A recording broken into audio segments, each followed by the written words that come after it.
Good afternoon, Vision.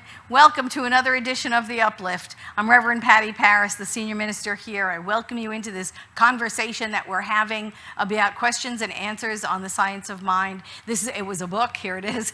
It was a book written by Dr. Ernest Holmes in 1935 where he addressed questions that people new to the philosophy or even in the philosophy for a long time had, just kind of, you know how you have those questions that kind of roll around in your head sometimes and you wonder, gee, I should really ask. And so they asked the person who synthesized this spiritual philosophy of ours, and what greater person to ask than the person who created the faith tradition to begin with. And what a wonderful gift we have to have this book, because I know that many questions that were asked and answered in this book are questions that we have today.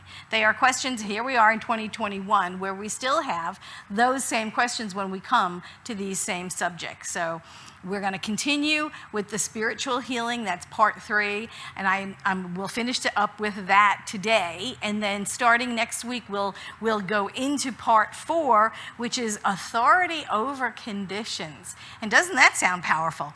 That is the quality of God known as power. So I'm looking forward to that next week. But here we are. Let's finish up with this chapter. With this part 3, spiritual healing. Let's go to prayer first, and then get right into it.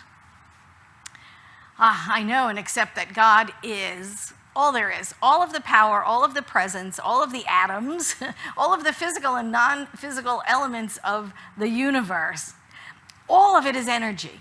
The energy that drives me, that birthed me, the energy that breathes my breath and beats my heart, digests my food, the energy that thinks my thoughts. It is the same energy of God. It is the same energy that placed the planets in their orbits. It is the same energy that burns the sun with that lovely white hot heat energy. It is the energy that has created the manifest universe as we know it, and it is the energy so deep within us that it is the one and only truth of us.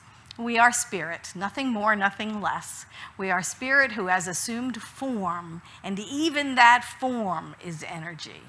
So we know it's all God, we know it's all good all the time, and so it is. Amen. So here we are. We're going to finish up with this part 3, spiritual healing today. And I want to pick up right where we left off on Monday. And the next topic I want to deal with is chronic worry. I thought it was just a great question, because don't we worry even though we know we are backed by a power and presence? Even though you know, right, the universe has your back. What is there to worry about? God and I are a majority. What could there possibly be to worry about? Don't we still worry? Yeah, we do. We fall into the illusion of separation. We just do. We get hypnotized by the physical world and the challenges that it presents, and we assume they're real. We assume they're truth and not just conditions. And so we fall into worry. Let's hear what this questioner asked.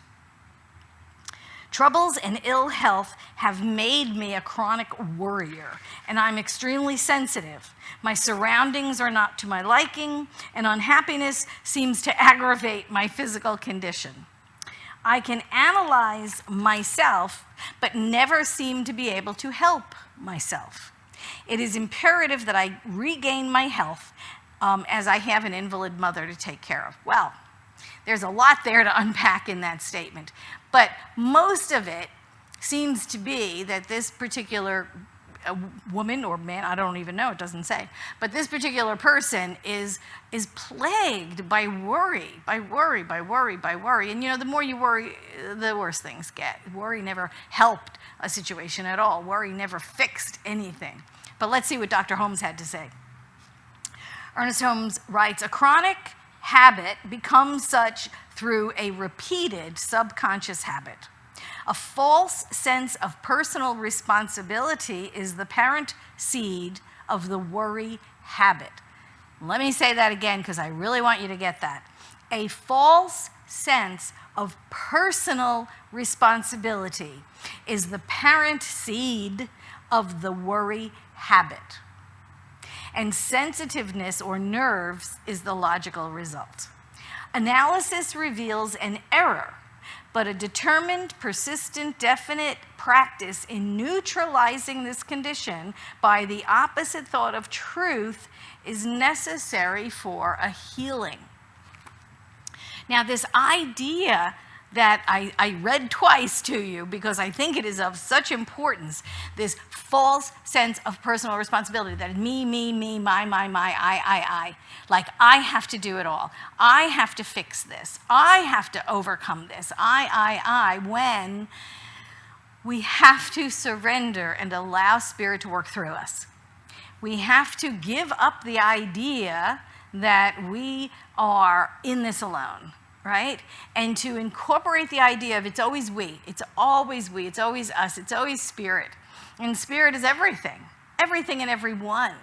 And that we are so one with that energy, that we are allowing the energy to flow through us. We allow the healing to flow through us. We allow the truth to flow through us. We are not of ourselves doing it.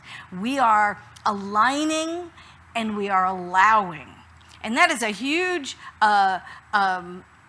responsibility taken off of our shoulders, right? It's not me, right? What did even Jesus said? Not me, the Father that doeth the work. Even Jesus knew it. Good God, that's why he was the way shower, right? That's why he was a way shower. He was showing us how to be, what to do, what steps to walk into, to repeat the healings that he performed. And the biggest thing to do is to stop taking personal responsibility for the stuff of Spirit. Spirit knows the way. Spirit knows the process. Spirit absolutely can flow through us, changing the conditions around us easily and effortlessly if we just keep our hands off of it. So he goes on to say this: analysis reveals the error, but a determined, persistent, definite practice in neutralizing this condition by an opposite thought of truth is necessary for healing. So not only must we stop the negative, we must start the positive. We have to go in the direction we wish to manifest. We must embrace, entertain, and embody what we want instead of what we don't want. You know, worrying is all about the stuff we don't want. So we have to not only give way to that, we must embrace its opposite. Ernest goes on, worry is brought neither health nor happiness. And do I need to say that again? Worry has brought neither health nor happiness.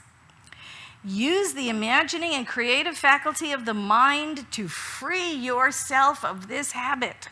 See each day, see yourself well, active, radiant, happy, striving with all your understanding to change your mental concept. Practicing this as often as you can daily will work wonders. Get a new frame of mind and put a new picture in it. I love that. He was funny. You know, Dr. Holmes was a funny guy. I don't know if you've ever heard any of his talks in front of a live audience, but he had a great sense of humor. You should look some of them up at the Science of Mind archives. There were some really lovely recorded talks that he did in front of live audiences where he had such a great sense of humor. So get a new frame of mind and put a new picture in it. I love that. And that is what we have to do. We must not stop at just trying to eliminate the negative. We must then replace it with something new. Why do you think they call this new thought, right? This is a new thought philosophy. And this is our spiritual practice, is to replace a chronic thought, an old thought, a negative thought, to replace it with a new thought and continue in that direction. Continue with what we want and not what we don't want. That's why Ernest Holmes, in that brilliant talk he gave, the last sermon at Asilomar in 1959, said, "Find me a people who are for something and against nothing," right? That we don't fight against what we don't want. We just continue to move toward what we do wish to experience. So I love that answer, and let's practice that. I have just a couple more here that we're going to go through, and then we'll be at the end of part 3 of spiritual healing. Someone asked Ernest, please explain the process of healing as it is accomplished by a practitioner for a patient or a client, however you want to call it. One can easily accept the idea of an individual receiving help through making his own contact, but how a third person can do more than just assist a patient by stimulating his own faith is rather vague. And I just wanted to go over this because this is the way practitioners do their work. And Ernest says, a process of mental healing is one of mentally knowing that one is being helped is now perfect. The one being helped is now perfect. There is but one mind in the universe, and all are in this one mind. When you know the truth within this mind, you are knowing it within the mind of your client, if he is receptive to truth. And that is the caveat, isn't it?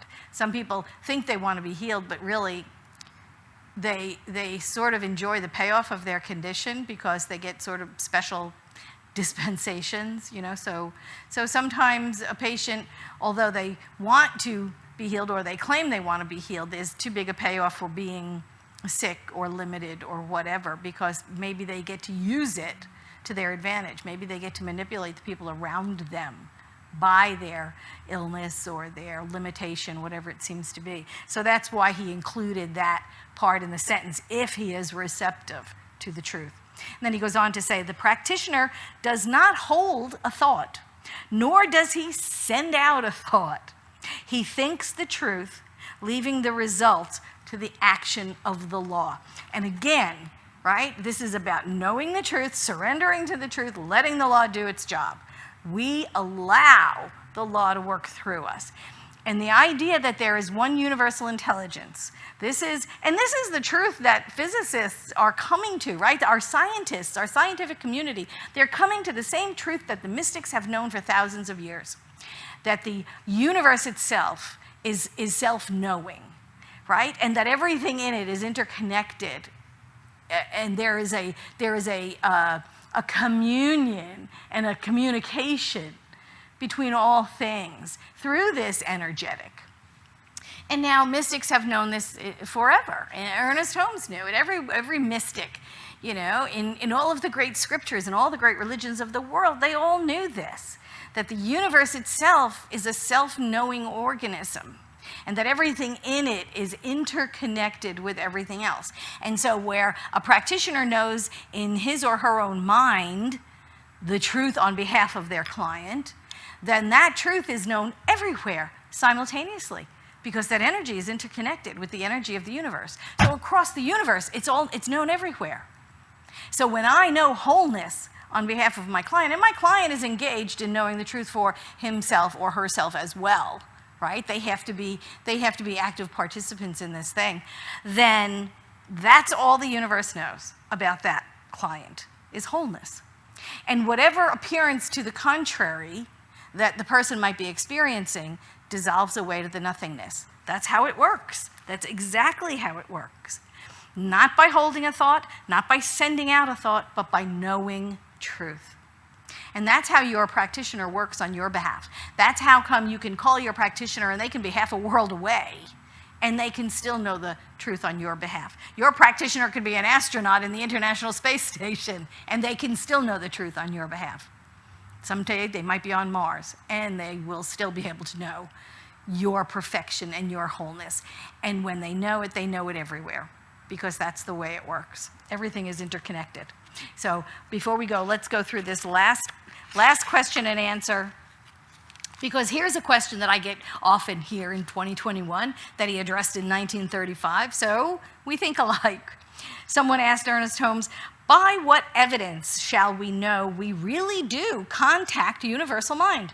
That is the highest point of the subjective mind touching the lowest point of the infinite. Does it bring any physical sensation? So what this person is asking is, when I pray, do I feel something? If I know it's working, is it going to feel like something? Is there going to set up a sensation in my body? Ernest Holmes said this, a physical sensation is not necessary to the demonstration of truth. any more than a physical sensation is necessary to the knowledge that 2 and 2 make 4, right? It's truth as well. We know this. But no, it doesn't give you any special, it doesn't set up any special vibration in you. It doesn't set off any special feeling in you to know 2 and 2 equals 4. We just know it. Same thing with this. He goes on to say, we know that we know when we no longer ask the question whether or not we know. Don't you love that?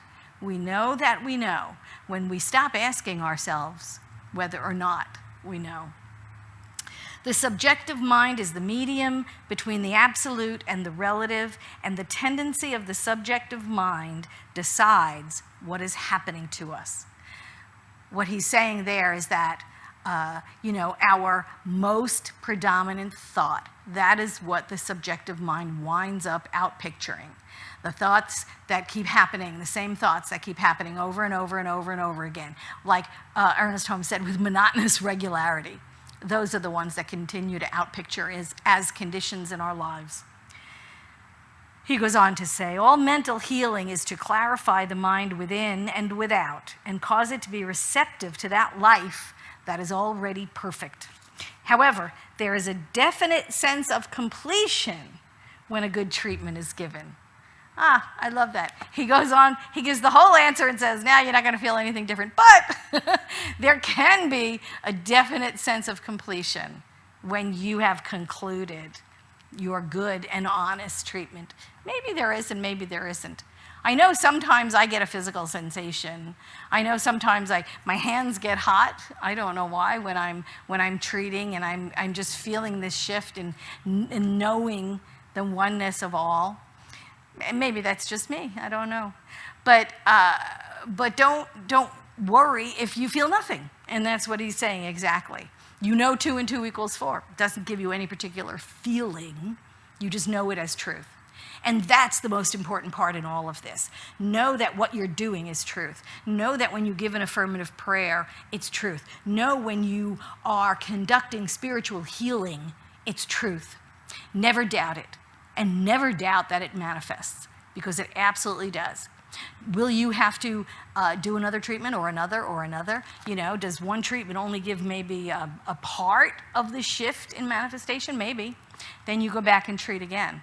But always, always know that every prayer treatment is answered. Every spiritual healing creates a shift and a change in the conditions of our lives.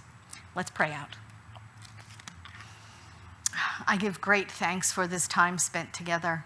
I know it is all God. It is all good. I know this information absolutely resonates with us. It sinks down into the interior of our beings, right down to the cellular level. We are changed by these truths.